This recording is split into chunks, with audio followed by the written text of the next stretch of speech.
আমাদের সঙ্গে রয়েছেন আমাদের প্রতিনিধি ঝিলম করঞ্জাই। ঝিলম, এই মুহূর্তে তোমার কাছে কি আপডেট রয়েছে? কেননা স্বাস্থ্য শিক্ষা অধিকর্তার সঙ্গে দেখা করতে গেছেন চিকিৎসকদের 6 জন। একদমই, তোমাকে তার আগে দেখাবো গেটের অপর প্রান্তে যেমন সন্দীপ রয়েছে, গেটের এই প্রান্তে বাইরে আমরা রয়েছি। দেখতে পাচ্ছ এই দৃশ্য, এখানে পুলিশের পক্ষ থেকে পদস্থ কর্তা যারা রয়েছেন এবং স্বাস্থ্য ভবনের যারা কর্মী তারাও কিন্তু গেট নিয়ে বেরোচ্ছেন এবং প্রত্যেকেই বাইরে আছেন এবং এইখানে যাতে শান্তি শৃঙ্খলা বজায় থাকে তার জন্য আছে। তাদের সঙ্গে কথা বলার চেষ্টা করব, তারা কি বলছেন। এই মুহূর্তে আপনারা সবাই এখানে ল অ্যান্ড অর্ডারে আছি, এখন কোনো মন্তব্য দেবো না, সময় যদি দরকার পড়লে পরে মন্তব্য দেবো। Thank you. আচ্ছা, দেখতে পারলে এবার এর পাশাপাশি আমরা এখানে দেখতে পাচ্ছি আমার সহকর্মী দিব্যেন্দুকে দেখাতে বলবো যে association of health service joint platform of doctors, তাদের পক্ষ থেকে অনেকে আছেন। ডক্টর উৎপল বন্দ্যোপাধ্যায় রয়েছেন।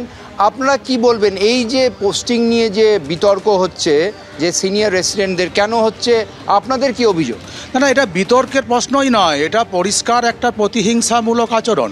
কেন বলছেন? অভয়ার আন্দোলন, এই আন্দোলনের যারা অগ্রণী মুখ, এই 3 জনকে আপনারা জানেন যে তারা সরকারি চাকরি করেন না, তারা পিজিটিসিপ শেষ করে তারা বন্ডেড এসআরের যে কাজটা সেটা করছেন।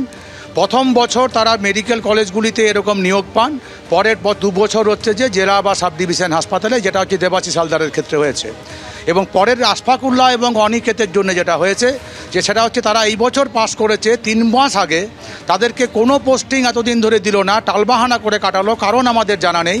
তারপরে তাদেরকে কাউন্সেলিং করে তাদেরকে যে পোস্টিং দেওয়া হয়েছিল সেই পোস্টিংটার থেকে পরিবর্তন করে অন্য জায়গায় দেওয়া হলো। হ্যাঁ, এই জায়গাটাতেই স্বাস্থ্য দপ্তরের একাংশের বক্তব্য যে কোনো জায়গায় পোস্টিং দিতে পারে, এসআরদের নির্দিষ্ট করে এখানেই কোনো জায়গায় পোস্টিং দেবে সেটা কখনোই স্থির করা থাকে না, এমনটাই দাবি স্বাস্থ্য দপ্তরের তরফ থেকে। হ্যাঁ, এইখানে যদি স্বাস্থ্য দপ্তর যদি এই দাবি করেন, এই দাবিটা সর্বৈব সার্বত্যাহীন। কেন? কারণ হচ্ছে কি যে এখানে একমাত্র এই 3 জনের শুধু অন্য জায়গায় হচ্ছে যে পোস্টিংটা করা হলো। এই লিস্টের এতজনের মধ্যে আর কোথাও কিছু করা হলো না। প্রথম লিস্টের প্রায় 778 জন এবং দ্বিতীয় লিস্টের প্রায় সমান সংখ্যার একটা যে লিস্ট বেরিয়েছে 871। তার এর মধ্যে মাত্র 3 জনকে বেছে বেছে করা হলো।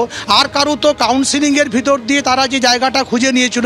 আপনারা কেন বলছেন যে আরজিকর আন্দোলনে আরও অনেকেই তো মুখ ছিল, আরও অনেকেই ছিল? আমাদের যেটা মনে হচ্ছে আরও অনেকেই মুখ ছিল, এবং এটা আপনারা জানেন যে আরজিকরের আন্দোলন যখন শুরু হয়েছিল সেই আন্দোলনে বাংলার মেয়েকে যে নৃশংসভাবে হত্যা করা হয়েছিল, এবং তার পরবর্তীকালে নাগরিক সমাজের যে আন্দোলন, চিকিৎসকরা যার সঙ্গে একসঙ্গে আন্দোলন করেছিল, সেখানে হচ্ছে যে স্বাস্থ্য দপ্তরের দুর্নীতি, দুর্বৃত্ত চক্র, এই সবটা হচ্ছে মানুষের চোখের সামনে চলে এসেছিল।